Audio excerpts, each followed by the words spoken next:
Nah itu apakah ada tugas-tugas? Ntar dulu kamu ceritain Rapim dulu.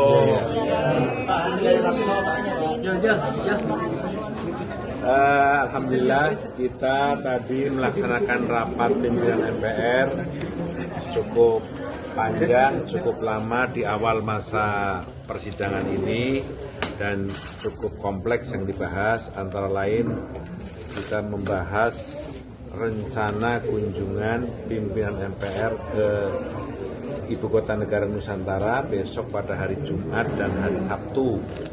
Pimpinan MPR berencana melakukan kunjungan ke IKN karena kita ingin melihat perkembangan pembangunan IKN dan rencana pembangunan gedung parlemen, gedung DPR, gedung DPD, dan gedung MPR, termasuk tempat tinggal bagi anggota MPR yakni DPR dan DPD.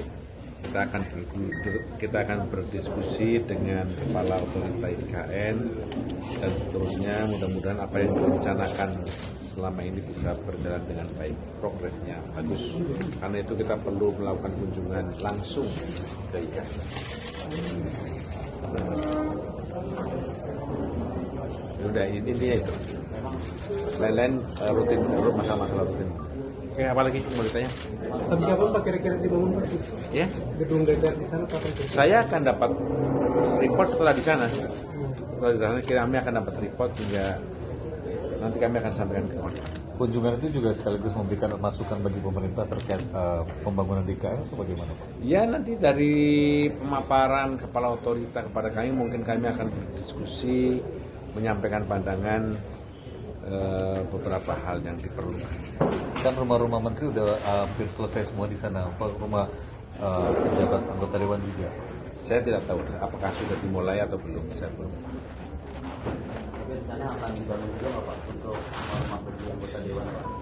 Saya belum tahu, makanya kami perlu melihat langsung, mendengar dari pejabat yang memiliki otoritas. Terkait pejabat dari MPR Pak, itu kan ada PPHN itu yang ditargetkan harus selesai Agustus 2025, itu dikerjakan oleh periode pimpinan sekarang. Tadi kita diskusi, tadi kita rapat itu juga membahas tentang PPHN, pokok-pokok haluan negara, dan itu adalah rekomendasi dari MPR periode 2019, periode 2024 yang memberi waktu, yang memberi rekomendasi kepada MPR 2024-29 untuk merekomendasi, dan kita diberi waktu sampai Agustus. Agustus itu artinya direkomendasi untuk mempelajari dan seterusnya, dan sekarang kita sedang menyerahkan kepada Badan Pengkajian dan Komisi Kajian Ketatanegaraan untuk menindaklanjuti rekomendasi tersebut. Apakah itu bisa dilanjutkan untuk diserahkan kepada pemerintah melalui TAP MPR atau melalui undang-undang, nanti akan dibahas oleh Komisi Kajian dan Badan Pengkajian. Untuk mengkaji yang menjadi pimpinan lembaga tertinggi Pak,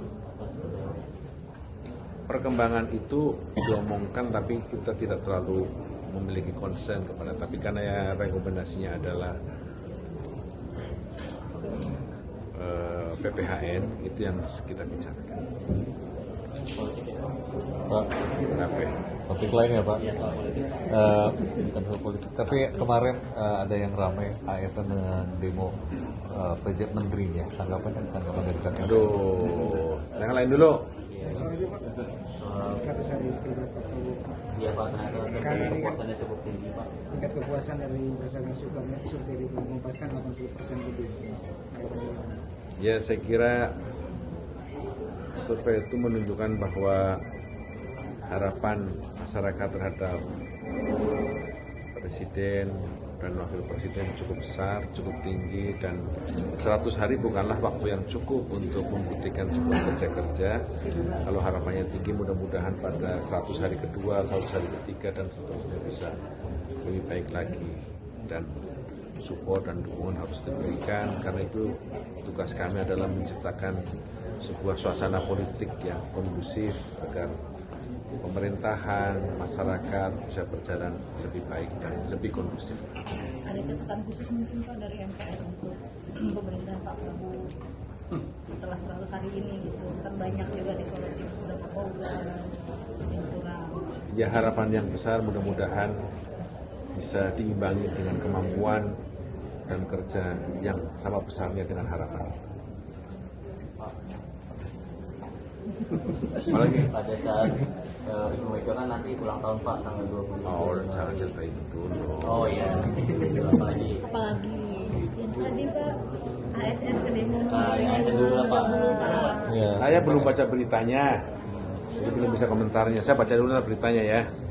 Gitu. Tapi berarti belum benar ya soal ASN Belum. sama menteri itu. Belum. Lu jelasin dulu mau saya. Itu kan itu Pak. Terus apa lagi? Pak, soal pertimbangan kabinet Prabowo ini kan beberapa kabinet kan berlatar belakang militer. Ya, Ranto Satri itu kira-kira pertimbangan Pak Prabowo itu kenapa sih? Ya, itu kan bukan udah dibentuk baru nanya udah 100 hari. Ada yang tentara, ada yang bukan tentara. Itu ini kan namanya kabinet bersama-sama. Jadi kalau ada yang tentara itu juga pasti berpikir untuk sipil, kalau yang sipil juga berpikir untuk kedaulatan bangsa, sama saja. Pak, di 100 hari, menjelang 100 hari Pak Prabowo ini merasa MPR merasa perlu nggak sih Pak kabinet dirombak atau resapel? Ada di sampel dan mobil. Tadi di rapat pimpinan kami kita menyepakati untuk bersilaturahmi dan berkonsultasi dengan Presiden. Kita akan mengajukan waktu berkonsultasi dengan Presiden pimpinan MPR, ia menyampaikan pandangan pemikiran dan diskusi dengan Presiden tentang persoalan-persoalan pendidikan. Tapi sebagai Gerindra merasa perlu nggak? MPR sekarang. Pak, tapi kalau misalnya